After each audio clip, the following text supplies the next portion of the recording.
We found a suicide map, and my friends pinned my location there. I was not ready to die. I am not really into horror, never have been. But to make friends, you have to blend in first. You laugh at the jokes, play their games, ignore the red flags, until you know which ones are real. Looking back, I did not make the best decision. You might hate me for it, but I did what I could. It started when my friends forced me to play a game. I had a suspicion they only wanted me there because they liked laughing at how I cried during horror games, but I let it slide. We were in my apartment one weekend. I was supposed to be home alone. They were trying to download a horror game for free, but the link redirected us to another site. It looked like a map with hundreds of scattered pins. Each one marked a real suicide location. Click on a pin, and it showed the photo, the victim's lifeless body on the scene. Was that even legal? My friends looked fascinated. I thought it was disturbing, but I kept quiet. I did not want to be the buzzkill, not in high school. That is basically social suicide. At the top of the site, in small gray text, it read, "Please read the rules before usage." But nobody seemed to care. Apparently, you could add your own pins. They started marking random addresses with yellow pins, 5 or 6 addresses, just for curiosity. The ones already there were red. I did not like it. The red ones felt wrong. Then one of the 4 friends grinned. "Yo, Alex, look!" He zoomed in on my street, my building, and pinned my apartment. I laughed along, even though my stomach twisted. At the end, they left me alone, with that game still open in my browser, even though they promised to stay the night.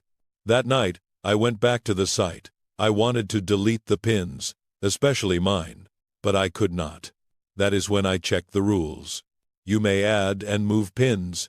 You cannot delete them. So I had no option. The next day, my parents came home. My sister too. She had snuck out to see her boyfriend while the house was empty.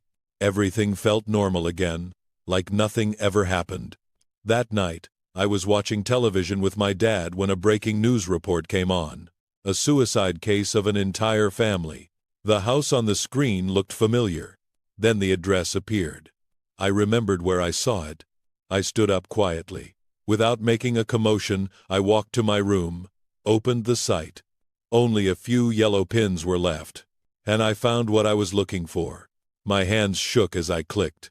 It was the same address, the same house, and the photos. I checked the other pins that had turned red, more suicide photos. Then right in front of me another yellow pin turned red. Only one yellow pin remained.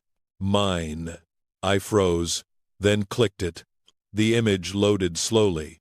It was me, sitting at my desk. I turned to the window. The curtain moved, a soft shift like breath. My chest clenched. I rose step by step, as if something unseen was dragging the air behind me. I pulled the curtain open, and there she was, standing just outside the glass. 14 floors up. She smiled softly. "I am sorry for peeking, but can you help me? Please let me in?" I stared at her. "How did you climb to the 14th floor?" Her face twitched. She lunged at the window. I slammed it shut and locked it. Her smile twisted, stretched unnaturally wide.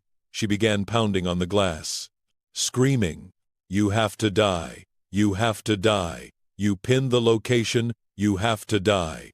I backed away. Then I remembered. You cannot delete the pins, but you can move them. I scrambled to the computer, clicked on the yellow pin over my apartment, and dragged it. Anywhere. Just somewhere else.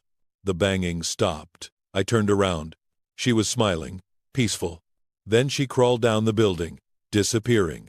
I sat there, breathing hard, shaking as my heart pounded and I almost teared up. I looked back at the monitor to see where I pinned it, and it hovered over an address I did not recognize. An orphanage. I stared at it.